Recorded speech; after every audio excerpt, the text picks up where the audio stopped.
দর্শক আসসালামু আলাইকুম। আমি ডক্টর আহমেদ নাজমুল আনাম, শিশু কিশোর নবজাতক এবং শিশু হৃদরোগ বিশেষজ্ঞ। বরাবরের মতোই আপনাদের সবাইকে স্বাগতম জানাচ্ছি। দর্শক, আজকের যে ভিডিও সেটি আমি বলবো যে একটি নবজাতক জন্ম হওয়ার পরে আমরা যে সমস্ত ভুলগুলো করি জেনে বা না জেনে, অর্থাৎ আজকের ভিডিও হচ্ছে নবজাতকের ব্যাপারে মিথস অর ফ্যাক্টস। আমরা যাগুলো করছি, যেই অভ্যাসগুলো আমরা করছি সেগুলো সঠিক কিনা আজকে আমরা আমাদের ভিডিওর মাধ্যমে জেনে নেব। সুতরাং একজন নবজাতকের স্বাস্থ্যের জন্য, পরিপূর্ণ বিকাশের জন্য আমি মনে করছি এই ভিডিওটি অত্যন্ত অর্থবহ হতে যাচ্ছে। এবং আমি আজকের এই ভিডিওটি দেখার জন্য বাসার যারা গার্ডিয়ান আছেন, মুরব্বীরা আছেন, বিশেষ করে দাদা নানা যে সমস্ত আছেন, রিলেটিভরা আছেন, যারা বিভিন্ন সময়ে যে নতুন যে অতিথির ব্যাপারে আপনারা পরামর্শ দেন, আমি আশা করছি এই ভিডিওটি তারা নজরে রাখবেন, কারণ আপনাদের উদ্দেশ্যে আমার আজকে কিছু বলার আছে। তো দর্শক, প্রথমে আমরা যেটা করি, নবজাতক যখন জন্ম হওয়ার পর প্রথমে আমরা বাসায় আসে বাবুদের, আমরা প্রথমেই যেটা হয় জন্মের পর পরে আমাদের বিভিন্ন যে গার্ডেন মুরব্বীরাই আমাদের মধু দেন। আমি বলবো এই মধু দেওয়া, অনেকে দেখেছি গ্রাইপ ওয়াটার দেয়, এগুলো কিন্তু একদম নিষিদ্ধ। মধু আপনাকে দেওয়া যাবে না, কারণ মধু দিলে বোটুলিজম বলে একটি রোগ হতে পারে, যেখানে মাসেল প্যারালাইসিস, শ্বাসনালীর বা মাসেল প্যারালাইসিস হতে পারে। সুতরাং আমি বলবো কোনোভাবে 1 বছর আগে আপনি মধু দেবেন না, আর জন্মের পর তো নয়। 2 নম্বর, কাজল দেওয়া একটা প্রবণতা আছে, আমরা দেখতে পাচ্ছি চোখে কাজল দেওয়া। চোখে কাজল কিন্তু অত্যন্ত খারাপ, কনজাংটিভাইটিস হতে পারে, যেটা আমরা কাজল কনজাংটিভাইটিস বলি। চোখ দিয়ে দরদর করে পানি পড়বে, তাহলে চোখ লাল হয়ে যাবে। এবং এই কাজল যদি আপনি লাগাতেই হয় তাহলে আপনি কপালে দিতে পারেন বা পায়ের তলায় দিতে পারেন, কিন্তু প্লিজ চোখে দেবেন না, তাতে কিন্তু কোনো সুবিধা নাই। যেটি হয়, অনেকে আমরা দেখেছি, অনেকেই মুরব্বীরা নাকে এবং কানে তেল দিয়ে দেন, এটাও কিন্তু একদম ভুল, কোনো সুবিধা নাই। আপনারা প্লিজ এগুলো করতে যাবেন না, তাতে কিন্তু বাবুর অযাচিতভাবে আরো কষ্ট হবে। যেটি আমি সবসময় মনে করে দিচ্ছি, 6 মাস পর্যন্ত শুধুমাত্র বুকের দুধ খাওয়া। কিন্তু যেটি প্রবলেম হয়, প্রথম 3 দিনই বাবু একটু বুকের দুধ যখন কম পায়, আমাদের যে সমস্ত আদার্স রিলেটিভরা আছেন তারা অস্থির হয়ে যান বাবুর কান্না দেখে, বাবুকে বাইরে একটা ফর্মুলা বা গরুর দুধ ধরিয়ে দেন।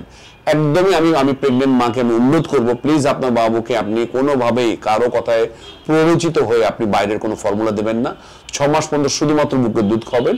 যদি আপনি পারেন, আমি বলবো 2 বছর পর্যন্ত আপনি বুকের দুধ চালিয়ে যাবেন। সুতরাং এটি একটি ব্যাপার। বাবুর প্রথম 72 ঘন্টা আল্লাহ তাআলা এমনি নিউট্রিশন দিয়ে পাঠান, আপনার বাবু প্রথম 3 দিন টিকে থাকার মতো রসদ আল্লাহ তাআলা রাব্বুল আলামিন উনি দিয়ে পাঠান। সুতরাং কারো কথায় মোটিভেটেড হয়ে বাইরের ফর্মুলা আপনি দেবেন না। এখন আমাদের কাছে মারা এসে বলেন, স্যার আমার বাবা তো বলেন যে আগের দিনে আমরা তোকে মানুষ করেছি না, তুই এত বড় হলি কি করে, আমি তোকে বড় করি না, এখনকার ডাক্তাররা তো নতুন নতুন কথা বলে। আমি কাউকে আমরা ডিসরেসপেক্ট করছি না, কিন্তু আমি জানাতে চাই আপনি নতুন জিনিসকে আপনি অ্যাকসেপ্ট করবেন না। আগের দিনে জ্বলতো বাল্ব, এখন আমার সুন্দর টিউবলাইট জ্বলে। আগে কখনো ফ্যান ছিল না, হাত পাকা ঘুরতে, এখন মাথার উপর ফ্যান চলে।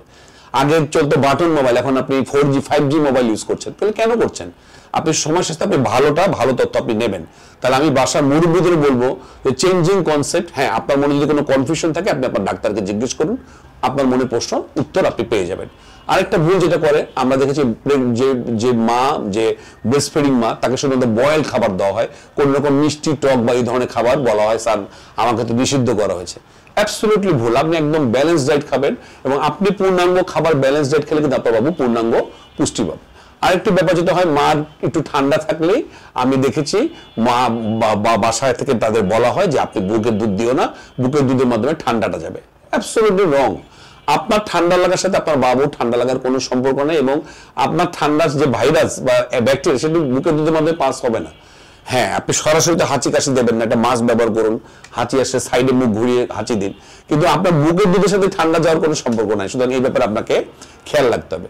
আরেকটা ব্যাপার আমি দেখেছি যে অনেকক্ষণ কোলে রাখলে মারা বলেন বা অনেকে বলেন যে স্যার কোলে রাখা নাকি অভ্যাস খারাপ, বাবুকে আমি এই জন্য কোলে রাখতে চাই না। অ্যাবসলিউটলি রং।